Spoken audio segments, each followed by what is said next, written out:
근데 또 한 가지 굉장히 중요한 게 있다면서요, 교수님? 네, 맞습니다. 제가 또 한 가지 꼭 팁 알려드리면 딱 정해진 시간에만 드셔야 돼요. 사실 살이 찌는 게 많이 먹어서 찌는 게 아니라 나오죠. 조금씩 계속 쉬지 않고 드시는 분들이 있어요. 정말 진료실에서 제가 정말 많이 뵙는 분들의 그 멘트가 있습니다. 저는 먹는 게 없는데 살이 쪄요. 네, 이런 분들을 위해서 제가 식사 얘기를 꼭 준비해 오시라고 하는데요. 식사 얘기를 딱 이렇게 검사를 해보면요. 식사는 진짜 안 하셨어요. 차려놓고 밥상을 해서 드신 게 없는데요. 오늘 혹시 우리 시청자 여러분들 지금 이렇게 앉아서 뭐 강냉이 같은 거 드시면서 보시는 분도 있을 수 있고요. 뻥튀기 또 그렇죠, 좋아하죠. 뻥튀기. 네. 뭐 떡 조금, 정말 많이도 아니에요. 그 그렇죠. 고구마 뭐 4분의 1쪽 이렇게. 근데 이게 가랑비에 옷이 젖는다고요? 다 이렇게 쌓이면 칼로리가 올라갈 수도 있겠죠. 그리고 또 한 가지 포인트는요. 이렇게 조금이라도 계속 드시면요. 아까 얘기한 그 혈당을 조절하는 호르몬 뭐였죠? 인슐린. 인슐린이 쉴 틈이 없습니다. 사람도 마찬가지예요. 쉬지 않고 일하면 병이 나잖아요. 인슐린도 너무 경무에 시달리면 병이 나는데 최소 4시간은 쉬게 해주셔야 돼요. 그래서 공복 시간이 최소 4시간은 돼야지 이 경무에 시달리지 않고 인슐린 시스템이 고장이 안 날 수가 있는 거죠. 네, 정해진 시간에 맞춰서 먹어라라고 말씀을 해주시니까 딱 드는 네. 궁금증이 있습니다. 요즘에 간헐적 단식 많이들 하시잖아요. 네. 이거는 뱃살 빼는 데 도움이 될까요, 안 될까요? 두 분 어떻게 생각하세요? 이거는 확실하게 도움이 됩니다. 제 주변에 이 간헐적 단식으로 살 뺀 분들이 꽤 있습니다. 그리고 이게 한 16시간 정도 안 먹고 8시간 낮에는 막 마음껏 먹는 거니까는 밤에만 좀 조심하면 되고 요 정도는 제가 할 만한 것 같아요. 예. 아닙니다. 이건 제가 경험자인데요. 그 8시간이 굉장히 위험해지더라고요. 그러니까 평소에 먹는 만큼 먹어야 되는데 약간 뭐랄까요? 약간 심리상 더 먹게 돼요. 폭식. 폭식을 하게 돼가지고 전 이거 간헐적 폭식을 하시는 거예요. X인 것 같아요. 네. 어떤가요? 두 분 말씀이 다 일리가 있어서요. 예. 세모 하겠습니다. 네, 자 간헐적 단식은요. 제가 아까 인슐린 호르몬을 잠깐 휴식 시간을 줘야 된다고 했는데 이거는 완전히 휴식이 아니라 휴가를 보내주는 거예요. 그래서 아주 길게 장기가 우리 이렇게 한 2주 이상 이렇게 휴가 갔다 오셨잖아요. 그래서 굉장히 오래 쉬고 나면은 사실은 인슐린 기능은 회복이 되긴 합니다. 그래서 대사가 올라가는 건 맞고 그와 연관된 연구 논문은 많이 있어요. 또한 이 인슐린 시스템에 에러가 나서 고장이 나면 이 지방간 아까 보여드린 지방간도 많이 생기고요. 또 이게 진행이 되면 이 술을 안 먹어도 간 수치가 올라가는 소위 지방간염이 많이 이렇게 발전을 하기도 하죠. 그래서 실제로 이 간헐적 단식을 하면요, 인슐린의 기능이 회복이 되어서 지방간염 수치, 그러니까 간 수치가 호전이 되고 체중도 빠진다라는 연구 결과가 최근에 나온 바가 있습니다만은 좀 전에 말씀하신 그 부분이 또 문제죠. 이렇게 쉬는 시간, 그러니까 기간이 중요하지 않고 이제 양을 저희가 제한을 안 하다 보니까 막 그냥 드시는 거예요. 그래서 아무거나는 절대 아니거든요. 따라서 또 한 가지는 이게 노년기에는요, 완전히 굶는 단식이나 16시간 굉장히 긴 시간이기 때문에 조금 무리가 될 수 있어서요. 네.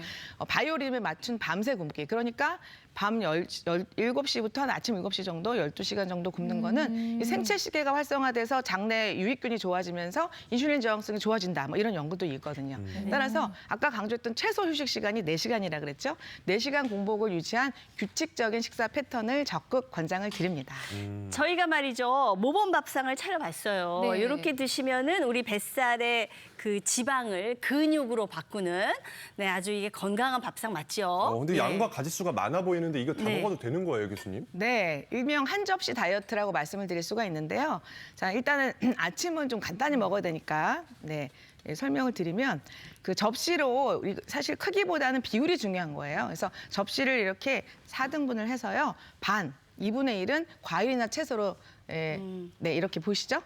하시고 나머지 4분의 1은 아주 중요한 필수 탄수화물이죠. 통곡물. 네. 나머지 4분의 1은 단백질로 채우시는 겁니다. 그래서 보면 아침에 우리 한번 예를 들어볼 거예요. 아침에는 단백질은 두유 한 잔에다가 어제 삶아놓은 달걀 1개 정도면 딱 좋을 것 같아요. 이렇게. 삶은 달걀. 네네네. 그다음에 이제 과채류인데 사실은 혈당이 빨리 올라가는 과일들 있죠. 흐물흐물한 거 그런 거 말고 토마토 10개 또는 뭐 사과 반쪽 정도 드시면 되겠고. 자, 그다음에 요 접시는 좀 많아 보이긴 합니다. 아니, 이거 보니까 뭐 잡곡밥에다가 도라지나물, 장조림, 멸치볶음, 쌈채소, 두부에다가 볶음김치까지 이렇게 맛있겠어요, 아주. 네. 자, 여기서의 포인트는 밥인데요. 네. 사실은 진료실에서도 흰밥을 저렇게 잡곡으로만 바꾸셔도 살이 빠지시는 분들 많이 뵙고 있는데 보리밥이죠. 곡류 중에 식이섬유 많이 제일 1등이 보리거든요. 그래서 보리나 귀리가 혈당 지수가 아주 낮다는 거 하고요. 그다음에 여기서 또 한 가지 대사 다이어트에 한 가지 팁을 좀 말씀드리고 싶은 게 있는데 우리가 요리하실 때 주부님들이 소금을 좀 줄이시고 식초를 많이 쓰시면 좋겠어요. 식초. 아까 단짠도 얘기했지만 짜게 드시면 단맛이 더 달아지거든요. 맛있어지죠. 또 굉장히 인슐린이 이 콩팥에서 물하고 그다음에 이 나트륨을 잡아놓기 때문에 더 많이 붓거든요. 설밀 나튀술이었죠. 그렇죠. 아까 그래서 이런 접시가 아니라요. 예를 들면 우리가 칼국수 한 그릇에다가 김치를 하나 다 넣어서 먹고 양념치킨에다 소스를 팍팍 찍어 먹었어요. 그럼 굉장히 붓거든요. 그럼 밤에 잘 때 코를 골죠. 또 혈압도 막 올라가죠. 그래서 아침에 막 스트레스 받으니까 단 주스 막 드시거든요. 혈당이 한 200도 올라가는데 반대로 하시면 선순환 되겠고. 그래서 요때 식초를 좀 많이 사용을 하시면요. 오늘의 포인트가 혈당을 올리는 음식이잖아요. 네. 근데 이 혈당을 올리는 음식에 식초를 넣으면 혈당이 천천히 올라갑니다. 그래서 달달한 음료수보다는 좀 레몬을 띄운 물 같은 걸로 이렇게 시큼한 것들, 새콤한 거 추천을 좀 드리고 싶습니다. 네. 오 교수님 그리고 아까 두유 옆에 있었던 커피에는 X가 표시되어 있고 물에는 별표가 표시되어 있어요. 이건 왜 그런 거죠? 예, 특별히 물이 중요합니다. 물은 이제 0칼로리지만 우리가 물을 마시게 되면 몸이 이제 물을 데워야 되고요. 그래서 에너지를 많이 쓰게 되고 또 이제 다른 음식하고 같이 태우려고 하기 때문에 신진대사율이 굉장히 올라가게 되죠. 연구 결과에 따르면 이제 하루에 물을 1,500cc 정도 마시게 되면 신진대사율이 30%나 증가하게 된다고 하니까요. 물을 통해서도 이제 다이어트를 할 수가 있게 됩니다. 그런데 우리가 식전에 한 30분 전에 500cc의 물을 마시면 그러니까 배가 찰 거 아니에요, 그죠?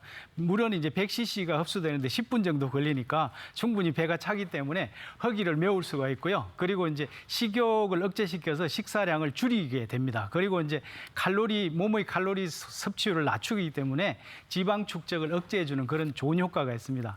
물이 부족하면 비만하기가 쉽지만 물을 많이 드시게 되면요, 일단 이제 피도 덜 끈적끈적해지고요, 또 순환이 잘 되기 때문에 노폐물 같은 것들도 잘 배출이 되기 때문에 또 콜레스테롤을 억제해주는 그런 이제 좋은 효과가 있는 것이죠. 우리가 이제 그 다이어트를 할 때 권장하는 것이 1,500이나 2,000 정도 cc의 물을 권장을 하게 되는데요. 이걸 한꺼번에 마실 수도 없어요. 그래서 물 마시는 전략을 잘 짜셔가지고요, 그 한 잔씩 여러 번 나누어서 드시면 다이어트에 매우 도움이 됩니다. 네. 네. 커피. 네, X. 근데 커피 X인데 아까 더 연관지어서 말씀드리면 이 탈수가 가짜 허기를 유발해요. 그러니까 배가 고픈 게 아니라 사실은 물이 고팠던 거일 수 있겠죠. 물이 고팠다. 네, 그런데 지금 커피 X인데 이제 과한 커피. 우리나라 사람들은 커피를 물 마시듯이 하시기 때문에 만성 탈수가 또 허기를 유발하고 또 많이 드시면 잠을 설치잖아요. 잠 설치면 또 다이어트에 도움이 되지 않고요. 또 오늘의 핵심이 혈당과 연관된 다이어트인데 과다한 카페인 섭취는요, 혈당 조절 시스템, 대사 시스템에도 크게 도움이 되지 않고 오히려 방해가 된다고 돼 있기 때문에 과한 섭취가 금물입니다. 네.